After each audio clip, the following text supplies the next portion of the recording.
Assalamualaikum warahmatullahi wabarakatuh teman-teman. Kembali lagi di channel saya, Bacaan Maulana, yang insya Allah akan memberikan berbagai informasi terkait ilmu pengetahuan. Terkhusus dalam video ini adalah mengenai MATLAB, atau kaitannya dengan ilmu pengetahuan matematika tentu saja. Sebagaimana pada pembahasan video sebelumnya, kita sudah membahas beberapa hal terkait MATLAB.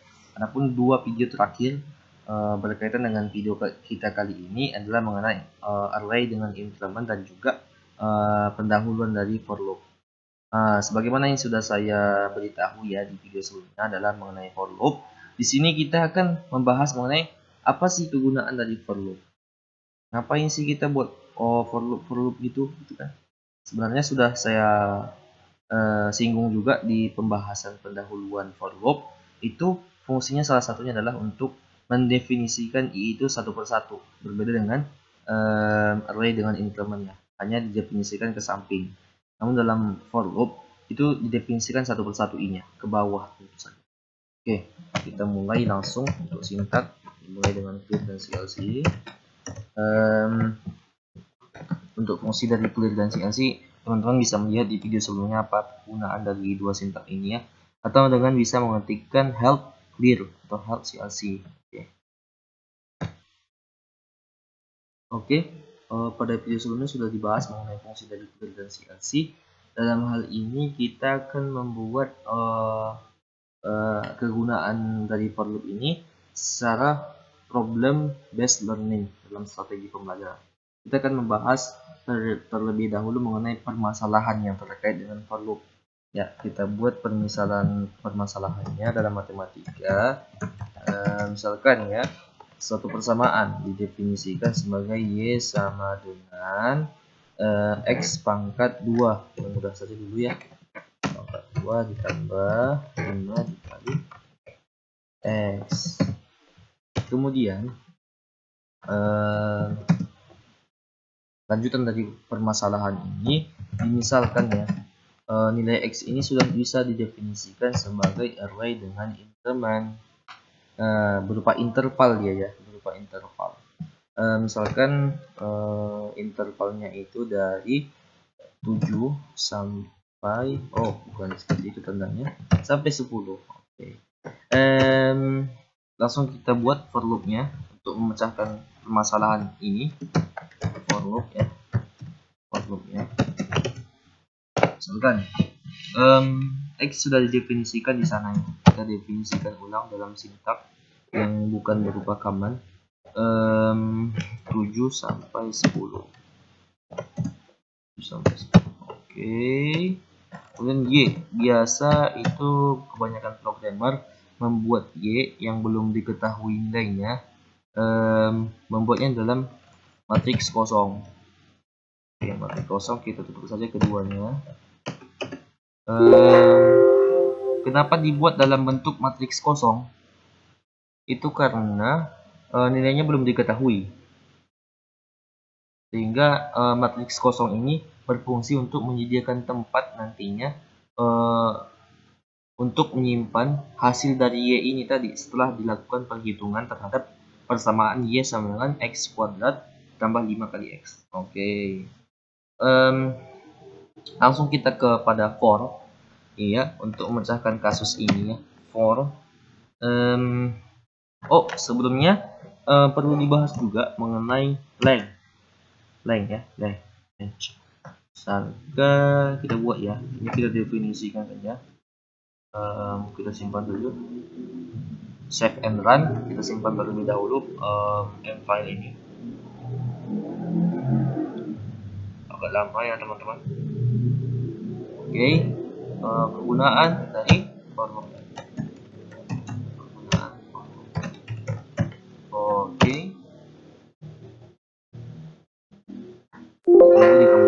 Ada error ya, ada error.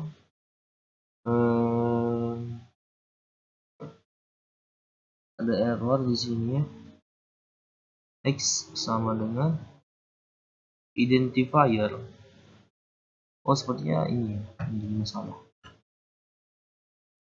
Oke, kita run ulang. Oke, tidak bisa ya digunakan secara sembarang untuk for loop ini. Kita tidak bisa mengetik karena hanya for saja. Artinya sintak-sintak yang lain pun seperti itu. Kita tidak bisa menuliskan for begitu saja tanpa melanjutkannya sampai ke n ya. Oke, X sudah didefinisikan sebagai 7, 8, 9, 10 ya. Kita bisa membuat berapa sih banyak unsur dari X ini. X ya. Oke, hasilnya adalah 4. Karena sini memang 7, 1 kan 8. Ada 4 unsur di sini. 4 elemen. Sehingga length atau panjang dari X adalah 4. Adalah 4 ya. Kenapa diperlukan mengenai length ini? Karena ini sangat berkaitan nanti dengan permasalahan ini ya. Kita langsung gunakan sintaknya for misalkan i ya, i lagi, i sama dengan itu 1 sampai length dari X. Oke, nanti dijelaskan ya setelah hasil dari program ini kita dapatkan. Oke, i ya, i sama dengan segitu ya, 1 sampai length dari X yaitu 4 tadi ya, 4. Oke, kemudian y tadi persamaannya bagaimana tadi? Y i ya, y sama dengan xi ya. Perlu digunakan sini i karena i ini tadi 4 ya. Ada 4 unsur dalam interval. Sehingga i ini bisa didefinisikan sebagai 1, 2, 3, 4. Untuk menunjukkan unsur dari X tadi panjang intervalnya. Sehingga Y pun nanti hasilnya dalam bentuk interval. Jumlah unsurnya pun sama dengan X yaitu 4 unsur. XI kemudian persamaannya tadi pangkat 2 ya. Pangkat 2 ditambah 5 dikali XI ya. Oke. Jangan lupa di akhir ada jangan lupa. Oke, bug. Akan muncul tampilan seperti ini. Satu persatu ya muncul hasilnya. Satu persatu membentuk segitiga ya. Membentuk segitiga dalam beberapa bahasa pemrograman yang lain juga sama juga ya, bisa membentuk segitiga. 7, 8, 9, 10. Oke. Kita gunakan misalkan 7, X-nya sebagai 7 ya.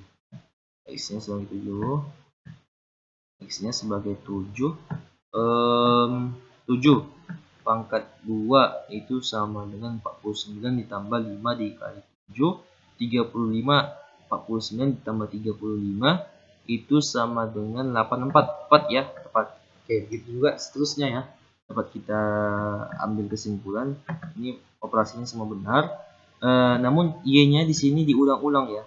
Diulang-ulang, pertama hasilnya 84, kemudian yang kedua hasilnya ada 2, 84 dan 104. Dan yang ketiga 3 hasilnya 84, 104, 126. Yang terakhir ada 4 hasilnya sebagai hasil akhir. Oke, di sini kita bisa mendefinisikan apa kegunaan dari for ini. Jika kita cari secara berulang, misalkan X-nya itu dalam bentuk interval, maka Y-nya itu persamaan Y bisa kita tentukan secara efisien, ya, tidak digunakan rumus yang sama secara berulang-ulang. Kita bisa mendefinisikannya dalam sebuah for loop. Oke. Mudah-mudahan teman-teman sudah bisa paham, mengerti akan pembahasan video kali ini. Semoga bermanfaat dan assalamualaikum warahmatullahi wabarakatuh.